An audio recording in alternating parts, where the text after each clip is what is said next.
Nori Show.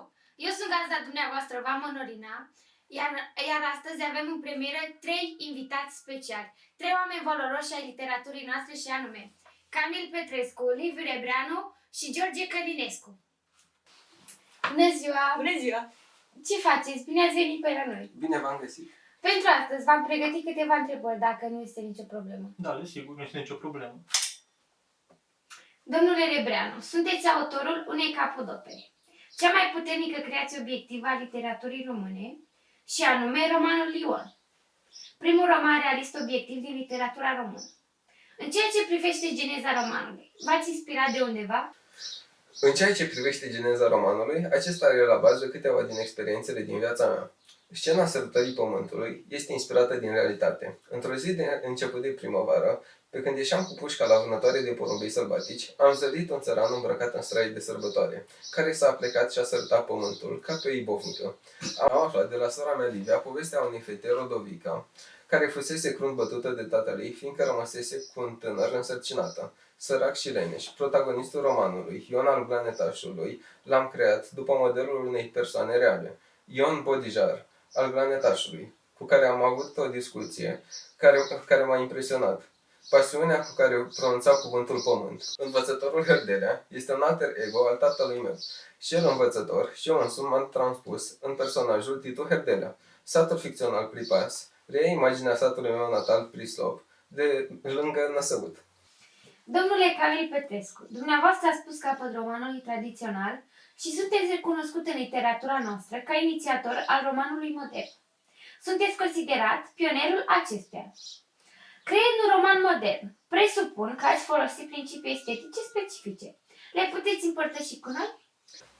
Scriind un roman modern, am cultivat principii estetice precum autenticitatea, ilustrarea realității prin propria conștiință, sincronizarea cu literatura europeană, prustianismul, dar și cu filozofia și psihologia epocii, intuiționismul lui Henri Bergson și fenomenologia lui Husserl, subiectivitatea ce constă în narator-personaj, relatarea la persoana întâi, perspectivă narrativă subiectivă, autorială și viziunea narrativă împreună cu relativismul, înmulțirea punctelor de vedere asupra aceeași realități, substanțialitatea, analiza esențelor concrete ale vieții și ale trăirilor omenești, utilizarea tehnicii memoriei involuntare și fluxul conștiinței ce constă în anularea cronologiei obiective și prezentarea întâmplărilor în roman în funcție de impactul lor asupra conștiinței protagonistului.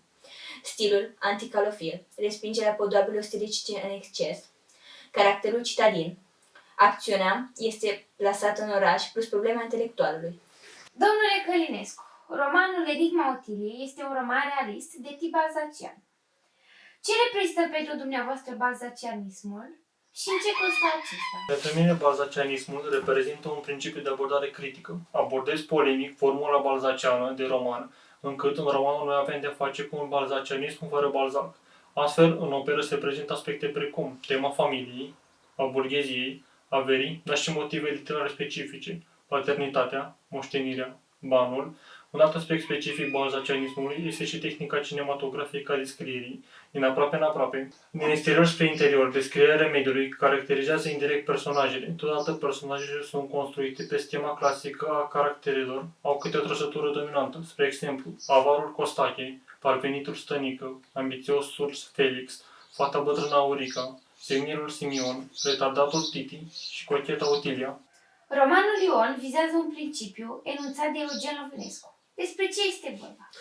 În principiul anunțat de Eugen Lovinescu, acesta susține ideea necesității ca proza să depășească subiectivitatea, lirismul și să tindă spre obiectivitate.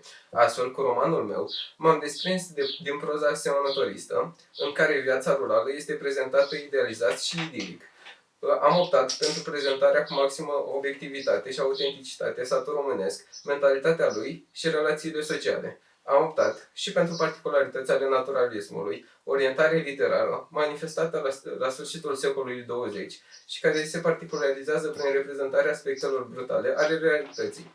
Proza naturalistă mută accentul pe trăirile elementare, instinctuale, fiziologice și pe aspectele patologice ale realității. Aș dori să-mi spuneți care este tema romanului dumneavoastră. Tema centrală a operei mele o reprezintă problematica intelectualului neadaptat social, ultralucid, superior din punct de vedere al inteligenței, hipersensibil în setări absolut, iubire și cunoaștere. Aspiră pe iubirea absolută și cunoaștere. Pe lângă problematica intelectualului, romanul are în compoziție două subteme, și anume dragostea și războiul, înțelese ca pe niște experiențe de cunoaștere a lumii, dar mai ales de autocunoaștere și autodescoperire. Ce semnifică titlul romanului? Titlul inițial al romanului a fost Părinții Otilii. Reflectând motivul literar balzacian al paternității, sugestia va fi aceea că toate personajele romanului, într-un fel sau altul, influențează destinul orfanei ca niște părinți. Schimbând titlul, a deplasat caracterul balzacian al romanului pe caracterul modern și asupra personajului feminin. Titlul sugerează că Otilia simbolizează feminitatea însăși, eternul feminin inefabil. Otilia reprezintă esența umanului și a omenescului superior. În plus, titlul susține tehnica modernă folosită de mine în construcția personajului principal feminin. Reflectarea oliedrică, ceea ce înseamnă că Otilia este percepută în mod diferit de toate celelalte personaje. Fiecare percepe în felul său. De aici rezultă complexitatea. Cel mai aproape de a înti și de a o cunoaște pare a fi Pascalopol. Moșierul va mărturisi și lui Felix, citez, a fost o fată delicioasă, dar ciudată pentru mine. E o enigmă, închei citatul. Când lui Felix îi se arată fotografia Otiliei devenită doamnă, el nici nu o recunoaște la început. Speriat Felix. Se mai uită odată. Femeia era frumoasă, cu linii fini, dar nu era Otilia. Nu era fata nebunatică. Un aer de platitudine feminină stingea totul. Ce ne puteți spune despre tehnica planurilor paralele și a contrapunctului utilizate în compoziția operei? La nivel compozițional, tehnicile pe care le-am utilizat sunt tehnica planurilor paralele, planul țărănimii, planul intelectualității și contrapunctul, ce presupune hotărârea aceleași teme în planuri narrative diferite. De pildă, conflictul social dintre Ion și Vasile corespunde conflictului Berciuc și învățătorului Herdelea. Ce îmi puteți povesti despre personajele pe care le-ați creat? Protagonistul romanului meu este Ion. Am creat un personaj complet, ce dispune de o varietate de trăsături. Din punct de vedere social, este un țăran sărac, dornic să obțină avere. Din perspectiva morală, trăsătura dominantă a protagonistului este lăcomia, ce se împletește cu egoismul, parvenia, ambiția, cinismul, perseverența, hărnicia. În ceea ce privește statutul psihologic al acestui personaj, acesta trăiește un conflict interior puternic, respectiv patima pentru pământ, dar și obsesia pentru Florica. Este tipic, reprezentativ pentru categoria țăranului sărac de la începutul secolului al XX-lea. Tragic, deoarece este dominant de hibris. Are o vină tragică, reprezentată de lăcomie, care îi întunecă rațiunea și îl determină să comite grave erori de judecată și acțiuni care îi vor provoca la final dezumanizarea, moartea. Naturalist, deoarece dispune de trăsături naturaliste. Ștefan Gheorghidiu este personajul principal din opera mea și totodată narator. Romanul meu va urmări efectele a două experiențe fundamentale trăite de Ștefan, iubirea și războiul. Trăsătura distinctivă a acestuia este orgoliul. Însuși mărturisește că orgoliul a constituit baza iubirii lui pentru frumoasa studentă. Este lipsit de orice preocupare pentru bani, un om de principiu. Este un apărător al principiilor de viață și al adevărului. Este caracterizat de un conflict puternic interior. Orice aspect al existenței este pus sub lupa analizei și raport la un sistem superior absolutist. Atunci când idealurile îi sunt contrazise de realitate, încearcă să stăpânească deziluzia prin luciditate, iar luciditatea îi alimentează drama. Este tipic pentru categoria în adaptațiilor social, ultralucizi, superior din punct de vedere al inteligenței, hipersensibili și însetați de absolut. Otilia este eroina mea lirică, proiecția mea în afară, o imagine lunară și feminină, Flaubertian, aș spune eu. Otilia c'est moi, e fondul meu de ingenuitate și copilărie, este tipizarea mea fundamentală în ipoteza feminină. Otilia este orfană, se află în tutela lui Costache Georgiuveanu, dispune de o multitudine de trăsături dominante, precum naturaleza și spiritul liber, completate de delicatețe, farmec, cochetărie, distincție, eleganță. Trăiește un conflict interior puternic, fiind pusă în fața faptului de a alege a-și trăi povesti de iubire sau a sacrifica propriile sentimente pentru binele celuilalt. Întruchipează feminitatea însăși, eternul feminin inefabil. Acum o să preia legătura colegul meu din teren, Costel Sileanu. Bună ziua, doamnelor și domnilor! În această zi îl avem alături de noi pe domnul Mihail Sadoveanu, care ne va prezenta opera sa Baltagul.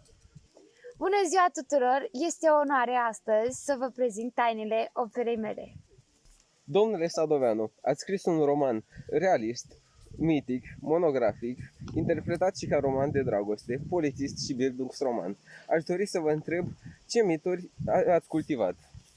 În primul și în primul rând, mitul mioritic. Așa cum zic și majoritatea criticilor, Baltagul este o parafrază cultă, modernă, a Mioriței. Un al doilea mit ce l-am cultivat în romanul meu este mitul lui Isis și Osiris. Altfel că am asemănat-o pe Vitoria cu egipteanca Isis, care parcurge drumul în căutarea osemitelor soțului său. De asemenea, și câinele Lupu, fidel Vitoriei, este asemănat cu câinele Anubis, fidel familiei Isis și Osiris. În al treilea rând, am cultivat mitul crengii de aur, acesta fiind simbolizat de Baltagul, arma a inițierii lui Gheorghiță. Ce teme ați abordat în romanul dumneavoastră? Am abordat tema familiei ca nucleu al comunității arhaice, ce pe de o parte dezvăluie comunicarea sufletească dintre membri, dar și conflictul dintre generații. O a doua temă abordată este tema iubirii, ce are în vedere pasiunea dintre Vitoria și Nechifor, în ciuda vârstei.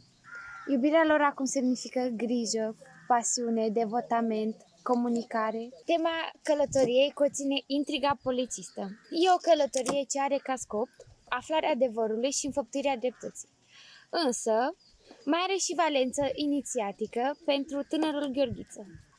Tema monografică. Am prezentat satul de munte din primele decenii ale secolului al XX-lea, aspect care susține caracterul realist al romanului. M-am concentrat asupra vieții muntenilor. Și, bineînțeles, transhumanța, care este legea ce guvernează satul. Ce e acest titlu, domnule Sadoveanu? Titlul romanului este Baltagul. Acesta este o unealtă de muncă specifică ciovanilor. O unealtă a civilizației pastorale și anume o secure cu două tăișuri. Este arma cu care s-a înfăptuit dreptatea, dar și cea ce începe inițierea lui Gheorghiță. Descrieți-ne personajul principal al operei dumneavoastră. Vitoria Lipan este personajul principal al operei mele. Este o soție de oier și mama a 2 copii, iar în finalul operei rămâne văduvă. Dispune de o multitudine de calități, precum ambiția, inteligența, devotamentul și spiritul de vendetă. În timp ce soțul său a dispărut, aceasta pleacă în căutarea lui cu fiul său Gheorghiță și nu s-a lăsat bătută până ce nu și-a găsit soțul și a oferit o mormântare cum se cuvine. Este o femeie minunată, puternică, devotată familiei sale și soțului ei. Final, face dreptate. De ce ar trebui ca tinerii să vă citească opera? Nu numai pentru faptul că este încadrată în programul operelor de Bach, dar cu această operă veți descoperi drama unei femei ce rămâne văduvă, însă până în acel punct pleacă în călătoria soțului său împreună cu fiul ei și trec prin momente grele și reasamblează un întreg itinerar pentru a găsi făptașii. În cele din urmă, săvârșește dreptatea. Vă mulțumesc pentru timpul acordat. Plăcerea a fost de partea mea. Pandemia ne-a cam pus bețe în roate, însă am reușit să luăm legătura în direct, pe Skype, cu câțiva critici literari pentru a ne împărtăși și părerea lor despre aceste opere. Enigma Otiliei nu este un roman balzacian, cât un roman scris de cineva, un om inteligent, cu lecturile la zi, care revine la modelul Balzac după ce îl citise bine pe Proust. De astfel, preluând o observație a lui Tibabet, George Călinescu vorbește în eseurile sale de balzacismul din În căutarea timpului pierdut. Ion simțea o vocațiune obscură, înrădăcinată pentru pământ și era lacom, e o vocațiune, o portretizare, o idolatrie. O asemenea chemare profundă simte și Ion pentru posesiunea pământului. Neapărat, personajul e idealizat, el servește un simbol. Nimic nu face acest țăran mai răsărit care să nu poată fi explicat prin șiretenie sau încăpățânare. E o natură stăruitoare, premeditativă. Ion are o viață animalică, puternică, plină de pasiunea lui, e o senzualitate. Siguranța și unitatea gestului cu care își conduce viața prin pasiune la posesiunea pământului și la posesiunea femeii are o măreție reprezentativă. E poate sinteza celor două instincte cardinale care au asigurat persistența rasei. Atât Ultima noapte, cât și Patul lui Procust surprind prin insistența analitică de un caracter cu totul deosebit. Indiferența stendhaliană, cu stilul voit de proces verbal, este infuzată de pasiunea autorului pentru determinarea unui adevăr psihologic obiectiv. Faptul că, în narațiune, se folosește persoana întâi conjugat cu suprapunerea argumentelor contradictorii, care amplifică tot mai mult caracterul superior dilematic al eroului, determină o stare de încordare intelectuală. Atitudinea aceasta rămâne cât se poate de actuală, indiferent de sensul care sunt rezolvate problemele individului la Camil Petrescu. George Călinescu, având neîndoielnic o intuiție exactă, afirmând despre romancier, citez, nu este al doilea sau al treilea în literatură, ci unicul pe un drum lăuntric, într-o junglă virgină, în care intră decât pionierii. Am încheiat citatul. Impresia de monografie exactă și completă, caracteristică de altfel prozei sadoveniene, e puternică de la prima lectură. Cititorul are senzația unei echilizări totale a realului. Toate amănuntele sunt la locul lor. Obiectele au o funcție precisă. De altfel, romanul Baltagul nu poartă numele unui erou sau unui sentiment, ci a unui obiect. Dar când te familiarizezi cu textul, observi că descrierea obiectivă e minimală. Sadoveanu nu a căzut niciodată în păcatul de moartea realismului critic, care este descriptivismul, prin care lumea obiectată primește o imensă greutate, un fel de funcție autonomă fantomatică. Se reduce la datele esențiale. Desigur, se manifestă aici clasicismul substanțial al lui Sadoveanu, cu forța lui selectivă și arta simplicității, desigur, excepțională sa atenție senzorială. Pentru a justifica însă impresia de completă, e nevoie să mai reținem ceva. Ritmicitatea. Vreau să spun ca lumea sadoveneană e ordonată și coordonată, totul revine după lege, acum și mereu. Un moment se repetă, imemorial, în trecut și în viitor. Se amplifică temporal, în cicluri bine ordonate. E, dacă vreți, o civilizație astrală în care faptele umane sunt reglate cu mersul stelelor, al soarelui și al lunii. A surprinde un moment e ca și cum s-a surprinde o infinitate de momente, echivalate în timp. Ne apropiem de finalul emisiunii, așa că mai am o ultimă întrebare pentru dumneavoastră. De ce ar trebui tinerii din zilele noastre să vă citească romanele? Eu nu vă recomand să-l citiți pentru că este creat de mine, însă studiind acest roman veți descoperi o lume complet diferită față de cea pe care o știți deja voi. Dacă vă place pasiunea îmbinată cu aventura, vă recomand să citiți povestea unui om care este nevoit să supraviețuiască cu ambele. Citiți și voi fi foarte curios cum o percepeți voi, cititorii. Vă invit să trăiți alături de Otilia povestea unei fete orfane ce se confruntă cu viața, nevoită să aleagă dintre iubire sau binele persoanei iubite. Vă mulțumim pentru că ne-ați urmărit și pentru atenția acordată. Aceasta a fost emisiunea de azi. Pe data viitoare la Nori Show!